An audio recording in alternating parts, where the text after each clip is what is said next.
Colony Ambedkar youth అంతా కూడా కష్టపడి ఈ కార్యక్రమాన్ని జయప్రదం చేసినందుకు వాళ్ళందరికీ రుణపడి ఉంటానని కోరుకుంటూ సెలవు తీసుకుంటున్నాను. చాలా సంతోషం అండి. ఇక్కడ కమిటీ పేర్లు కొన్ని తెలియదు కాబట్టి తెలిసిన వాళ్ళ పేర్లు ఆయన ఉచ్చరించారు. కమిటీలో ఉన్న వాళ్ళందరూ కూడా కష్టపడ్డారు. వారికి తోచిన విధముగా వారు సహాయ సహకారాలు అందించారు. వారు ఈ విగ్రహాన్ని పెట్టడానికి సాయశక్తిలా శ్రమించారు.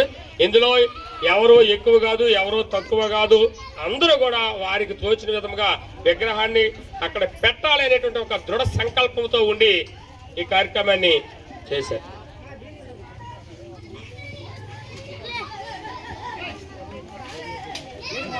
తరువాత మరి మన మండలానికి సంబంధించినటువంటి ఎక్స్ జడ్పీటీసీ పెందిరి సింహాచలం గారు వచ్చి రెండు మాట్లాడవలసిందిగా కోరుతున్నాం.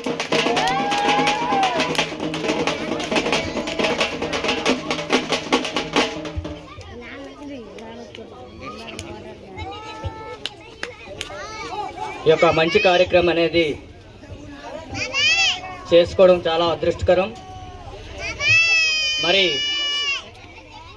ఆయనే కానీ లేకపోతే మనం ఏమైపోతామో అనే నినాదం మన వాళ్ళందరికీ కూడా తెలుసు. మరి చాలామంది అపోహ ఏంటంటే ఆయన ఒక వ్యక్తి కులానికి చెందిన వ్యక్తినని. కానీ చాలా మంది చదువుకునే విద్యార్థులు ఆయన అందరవాడు అంటారు. అందరవాడంటే ప్రతి ఒక్కరికి కూడా ప్రతి దాన్ని కూడా హక్కుని ఏ విధంగా ఉండాలి, ఆ హక్కు అనేది డాక్టర్ బిఆర్ అంబేద్కర్ ఆలోచనతోనే వచ్చిందని చెప్పి కూడా సమాజం బాగుపడాలి, మనం బాగుపడాలి, వ్యక్తులు బాగుపడాలి అనే ఆలోచనతో ముందుకొచ్చినటువంటి డాక్టర్ బిఆర్ అంబేద్కర్. అందుకు రాజ్యాంగ మేధావి కాబట్టి అందరితో పోటీ పడి ఎన్ని ఒడిదొడుకులు ఎదిగినా ఏదైనా సరే తన ఆలోచన లక్ష్యంతో ఈరోజు చదువుతో సాధించాడు.